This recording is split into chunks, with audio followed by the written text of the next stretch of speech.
Welcome to Lifestyle 360, your home for fashion, beauty, lifestyle, and everything in between. My name is Shay Adenowo, your fashion and lifestyle guru and connoisseur, and I will be your host today on the show. You know, beauty is it's beautiful. That's all I can say. So, and then it has so many aspects. There's makeup, there's jewelry, in fact, there's skincare. But today we are going to be talking about wigs. We're going to be talking about the crown of every look and every outfit, which is your wigs.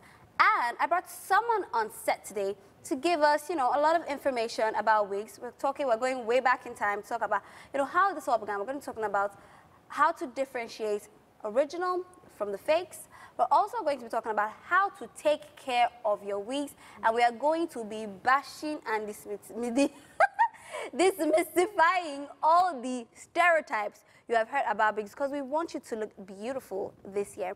So when we return after the break, I am going to be introducing our guests. We'll be right back in a minute.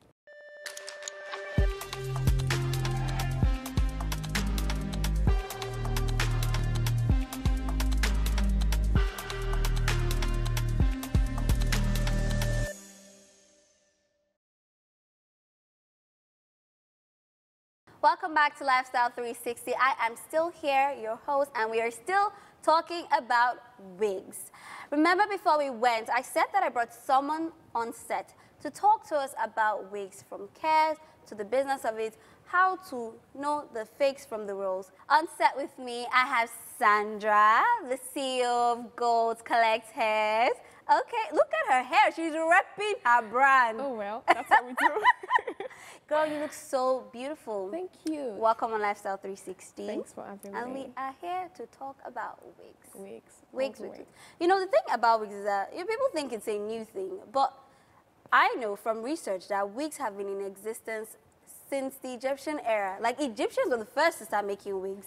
It's been on for a very, very, very, very long time. But it seems like there's a lot of sensation about it right now. Yeah, because right now people are getting more comfortable in putting on wigs. Initially, they had so many issues surrounding you wearing a wig. For example, as an African lady, you hear people say, "Why are you trying to wear long hairs? You are not made to have long hairs. Africans, you're supposed to have like short hairs. Your hairs are meant to be sprouty and all of that. So why are you wearing very lengthy hairs? Are you trying to be like the whites?" And then, but at some point, it's just like, you really don't have to care about public opinion, right? Are you serious right now? I look good in the hair. That's the most important thing. So why don't I just put on a wig? And it's very, very easy to wear. No, you don't have to sit for very, very lengthy hours just because you're trying to look pretty. Once you have a collection of wigs, you just start looking. What color am I wearing today? Red, purple, or black? You can always switch.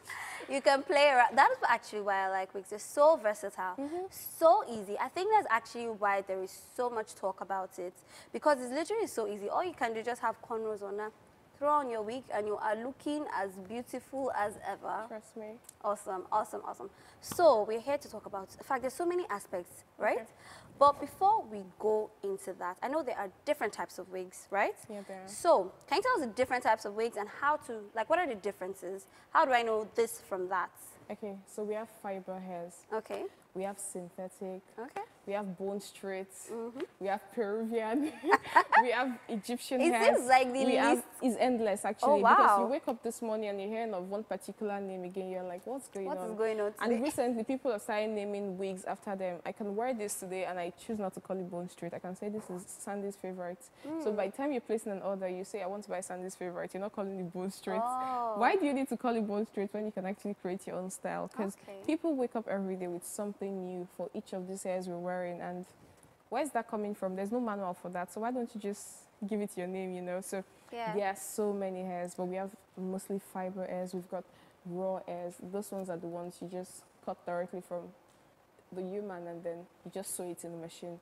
You're not processing it. You don't have to start mixing it or whatever. It's directly from the person that you just took it off from. So when you pick up all of this, like you're picking up pure human hair blend with some other fibers, and you just mix it all up, it will be as human hair, as original as human hair. Now, every good hair people see, they just want to call it human hair. Not all hairs are human hairs. Well, what are the other types? Now, if you say human hair, the word human, It means human being. So Oh, you're okay. taking that hair directly from that person. You're not processing it. It's not going through any form of chemical. You know, it's just, you're taking it as raw as it is, and then you're sewing it, you're selling it off to that person. Okay. So that is human hair. But nowadays, people would mix synthetic, they'll mix fiber, and then little blend of human hair, and then they just want to sell it to you as human hair. Yeah, you mentioned fiber hair and synthetic hair. Yes. So what's the difference? Okay, now, so we have fiber hairs. Fiber hairs and synthetic hairs are not, okay, they come in grades. Oh, okay. Yeah, it's just like today I'm in primary 1, tomorrow I'm in GSS 2. So which one is primary 1 and which one is GSS 2? I'm not going to say, but come on, like when you see a fiber hair, for example, they usually come out looking really nice because they come out in amazing colors. Now, such as you can take care of them, you can use them for a particular time, depending on how well you also take care of those hairs, because you can't say you have a fiber hair you want to wear for like 2-3 years. Come on, even human hair self. It's just like when people sell hairs and they tell you this hair is going to last you for 10 years. I'm like, how? That's not true. Even if it's you, it's just like your normal hair, for example. If you don't take care of it properly, it will start cutting. True. The roots. You need to start trimming and taking care of it from the beginning. So why should I tell you this hair will last you for 10 years when you probably might not get to that particular age? Now, regarding fiber hairs, there's some fiber wigs you can wear for some lengthy period of time. Now, every hair you get come with manuals. Okay. Yeah, the way you take care of your straight hair, you might not take care of your curly hair that way. Do you understand? Now, when you're getting fiber hairs, for example, they are not original. First of all, they are not it's not like they're not original, but you can't compare them to when you're getting raw hairs and the rest of that. Now, these particular hairs you're getting, first off, they're affordable. Let me not use the word expensive. They're actually very affordable. Now, they would say to you, this particular hair, you can straighten it. This particular hair, you can curl it this way. This particular hair, you shouldn't use such a comb. You should use such a brush. Use this particular kind of brush rather. But you know, some people, once you buy hair, they want to use they will just I have a hairbrush. It is that brush they want to use to brush their straight hair, brush their fiber wigs, brush their curly hair. That way you're actually spoiling the other hairs, because you probably do not need a particular brush to style that hair. You need to use a particular kind of comb, something else for that. Like this, I can use a tail comb, something very light to comb it. I necessarily do not need to use a brush because that's why it's bone straight, you know. So now, when you're talking about fiber hairs, you need to know how well you're taking care of that particular one you're getting, and do not expect it to last as long as possible. It might also last depending on how well you take care of it. For example, some people get home and they just take off their wigs and they just throw it on the bed. Now you've gone out, you probably were in a public bus, you've been stressed, and then the hair you've been wearing has encountered a lot of sweat, you know. Now, this is something people don't know. When you start brushing, you need to learn to brush from the back, because once you start getting all sweaty, there is 1,001 possibility that the hair might start getting tangled. You know, let me cut you short. I'm so sorry about that. But you mentioned something about the duration, like the length, how long you can use your hair. Okay. And I know that hairs can be expensive. Do you think that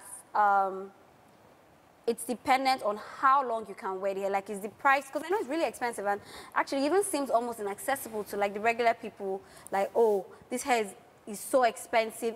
Why is hair now so? Because I know before now, in fact, I think the wig and hair industry was begging us to key into it. So why is it now so expensive? Do you think it's because of how long you can use the hair, or like why? First off, there's so much demand. All of a sudden, a lot of ladies got to start knowing about Vietnam hairs. Initially, it was China hair.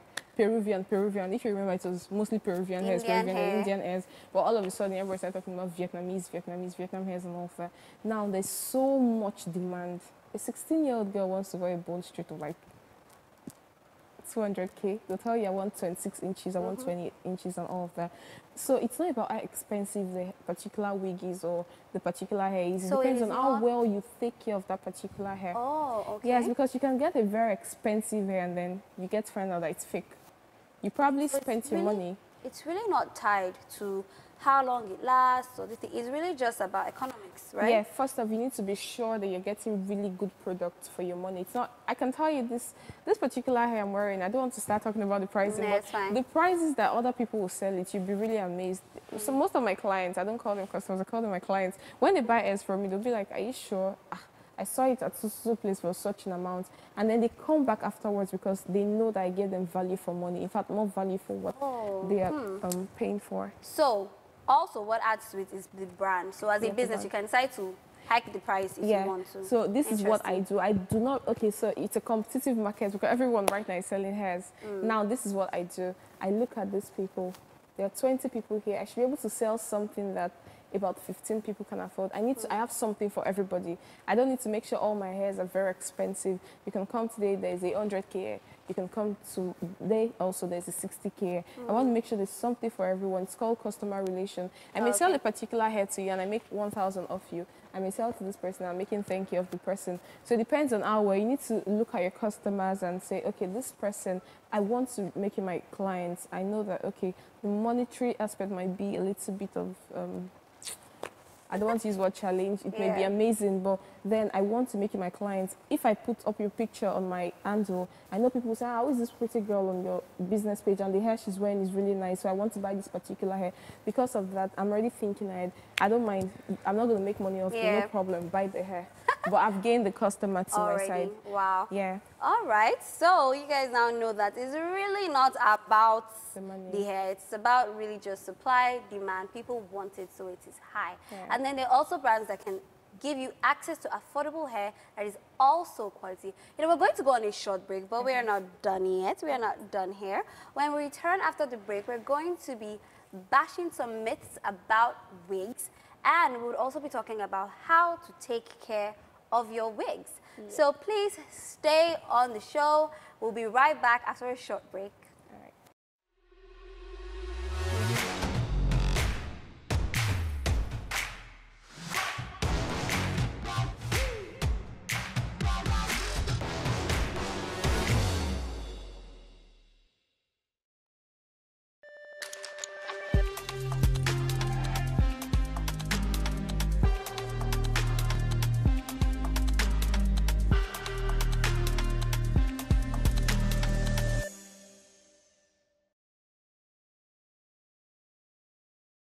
Welcome back to Lifestyle 360. I hope you didn't miss me too much. The break wasn't long now, but I'm here. So before we went on the break, we had our hair expert telling us about different types of hairs. But now I want to ask you a question. Okay, so there is this myth about human hair especially, that, oh, if I wear this wig, it's going to fall out from my head. It's going to, like, is that true? Okay, that's not true. First off, because I think the most important thing is you know your wig size. We have medium, we have small, we have large. You do not expect me to wear a large sized wig because it might fall off my head. So if you do not know your size, trust me, it's bound to happen. So you can just ask your hair vendor. Once you're going to, they want to make your wig, what's your wig cap size, then if I look at you, I should be able to tell you what is small wig size. Because you're an expert. Yeah, but so for a regular person, can you just put a tape rule around your head? Sure, and then the measure, they should be able to tell you if this is a medium or large or small. But a lot of people might not know. They'll just tell you this wig should suit you, and then you're about to hug someone, and then the wig falls off your body. So when it comes to taking care of your wigs, what advice do you have for viewers at home? So, I mean, we're talking about wigs. They're probably convinced, maybe I should, get into this whole wig wearing thing, right? Okay, so... how can they take care of it? There's so many ways you can take care of your wigs. There's some hairs you buy, you don't need to spray anything on the hairs. Once you do that, you've condemned that hair immediately. You're surprised you're brushing your wigs and then the strands keep falling off strands by strand, and then before you know, you're wondering, is this hair fake? The hair is not probably fake, but you probably used the wrong products. You probably were not meant to put anything. Like this hair, I've been wearing it for a very long time. I've never sprayed anything on it. The only thing I do is just use my straightener to straighten the hair, and I'm good to go. But there are people that immediately get a particular wig, they just take it to a stylist or a salon that probably are not expertise or experts on human hair blends, and then they just spray their regular hairspray, and then you start wondering, why is this hair looking very flat? Why is it looking funny? It's no longer full. You start attacking the hair vendor. You sold something very wrong to me. Meanwhile, they already sprayed something that was not supposed to be sprayed on that hair. The way you take care of your curly hair is not the way you're supposed to take care of your straight hairs. The brush you use for your straight hair, you're probably not supposed to use it on your curly hairs. There's some hairs that when you get, you're just supposed to comb you're supposed to use some particular combs, not brush on them. But some people will just carry a wavy hair, a water curl, for example, and you're brushing it all out. How? Come on, the curls would automatically start leaving, and then you say this hair is fake. The hair is not fake. You probably didn't take care of it well. It's just the wrong care. Yeah. So and then every hair rather, yeah, comes with like care instructions. Yeah. Is this something that the vendor gives you? Is this something that you can ask your hair vendor, or is something you can find online? You can actually, thank you. Nowadays, the internet has made it so easy. You're not sure of this particular thing, ask your hair vendor, or you can just search for that online, you know, and then answers will definitely pop up. You should mostly ask your hair vendor, because whoever calls himself or herself an hair vendor should tell you, this is what you should do to this hair. There's some hairs, all you need to do, you mix them with, you just mix leave-in conditioner and water, spray on it, and then you can even use your hand to go through those particular hairs, and then they come out looking all bouncy and fresh. Oh, wow. Yeah, you don't need to necessarily brush them. It looks pretty simple to take but care you of know, your hair. If you probably do not know, imagine you coming back after a long day. This hair has been through so many stages of life, and then you just throw the hair on the bed. You didn't comb the hair. You did not brush it. The old sweat has gathered at the back, and then the next day you're picking up the wig, you're combing it, and then it starts shredding. You say this hair is bad. It's actually not bad. You probably should have just taken care of that immediately, but then you just left it, and then you complain of getting something bad. Oh, wow. Yeah. Thank you. I have learned a lot about hair. Okay, I think one thing that I learned today was that some hairs you actually don't need to apply anything on it. Yeah. I would honestly say I'm very guilty of that. I mean, I just always feel like, oh, you have to put like maybe some hair oil or all of that. But I've learned that it's really not about that. So always make inquiries with the hair vendor and also search online for it. So ultimately, knowledge is key, right? Trust me, yes. It's very important to know. So if you don't know, you just keep making mistakes with your hair. All right, we have come to the end of this segment. I hope you learned something. I definitely did. And if you didn't, maybe you should rewatch this, because she said so much. Thank you so much for coming on the show. Thank you for having me. Thank you for sharing with us from your knowledge, because I'm sure there's something like hair consultancy, Abby. Yeah, and I'll pay money. Next time we'll have to pay. We've given it for free. Thank you so much for having me. Thank you so much. All right, so when we come back after the break, we will be looking at Ask Shay, where a viewer has sent in a question for us to answer. We'll be right back after this break. Stay tuned.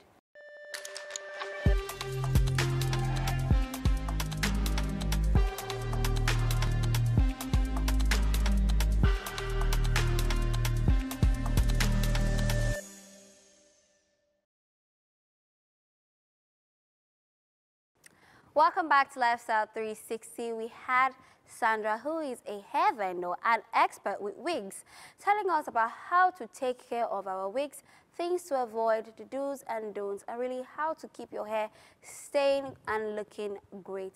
Now it is time for Ask Shay. Someone has sent in a question, and it is time for me to answer it. And as usual, all questions are usually focused on the topic and focus of the day. So I'm going to go straight into the question. This viewer has sent, "Hi Shay, how do I know when it's best to invest in an expensive wig?" Now, we already know that wigs are expensive, and our guest Sandra already said that it's really not about the wig in itself. It's about the brand associated with the wig, who is creating the wig, who is selling it to you. So some brands are more expensive than others, right? So you need to know, are you going to buy a wig because of the name, or are you going to buy because of the actual quality of the hair? And then she also said that, I mean, wigs, the fiber wigs are expensive, the synthetic wigs are expensive, so it's really not about, oh, if it's human hair or synthetic or fiber. What look are you trying to achieve? There's another thing I always like to pay attention to when it is time to talk about money and buying either clothing items or fashion items, is the cost per wear. How long do you think you are going to use this wig? Some wigs have a lifespan of up to 5 years. I'm a personal testimony, right? So if you invest in a really expensive, luxurious quality wig, it will last you that long. So if the wig costs you about 200,000 naira, let's say, or even 100,000 naira, let's, go on a more decent, side, and you wear that wig for 5 years, right? It will cost you about 20,000 naira each year to wear that wig. I think that's pretty affordable. So you can now look at the cost per wear when you are thinking of investing in a wig. It's an investment, like I'm actually telling you, it is an investment because it will last you a while. So it really just depends about the type of wig, the brand, and how long you plan to wear it. I hope I've been able to answer your questions. When we come back after the break, we are going to be looking at Style Dictionary.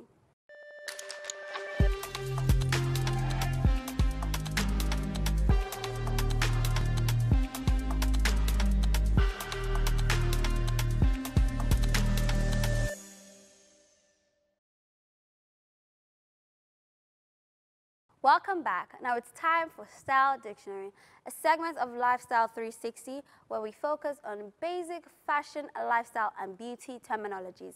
Today we are looking at wig terminologies. The first we have is Kanekalon. Kanekalon is the world's finest wig fiber for easy care and quick styling. Creating the natural look of human hair, these synthetic wigs are amazing, lifelike, and durable. Lace front. A natural growth, low-density hairline is achieved with its virtually sheer lace front. Style versatility allows for off-the-face parting at the hairline. Heat-defiant synthetic wig fibers. Innovative new fibers that are heat-friendly synthetic fibers. They allow your thermal styling tools such as curling irons, flat irons, and electric curlers to be used to change the style of a wig. And we have come to an end. I hope you learned a lot from our hair expert. She makes wigs also, so she has given us so much information on how to take care of your wigs. Now, it's not just about throwing on hair and then at the end of the day you throw it back on. Your hair goes through a lot, especially because we're in a very temperate country. So the way you would treat your hair if you were in a cooler country or cooler climate is very different from how you would treat your hair when you're in a warmer region because of also humidity and the temperature and all of that, right? So do your research because, like I said, when it comes to take care of your hair, it's not just one rule fits all. It depends on the type of hair, the texture, the quality, and the location that you are in, and also your lifestyle. Very important. So, like I said, we're at the end of the show. And we had an interesting topic, and in fact, our guest was she gave us so many insightful details about taking care of your wigs. Do not forget to always be your beautiful selves that God has made you. I will see you in our next episode. Have a great day. Bye.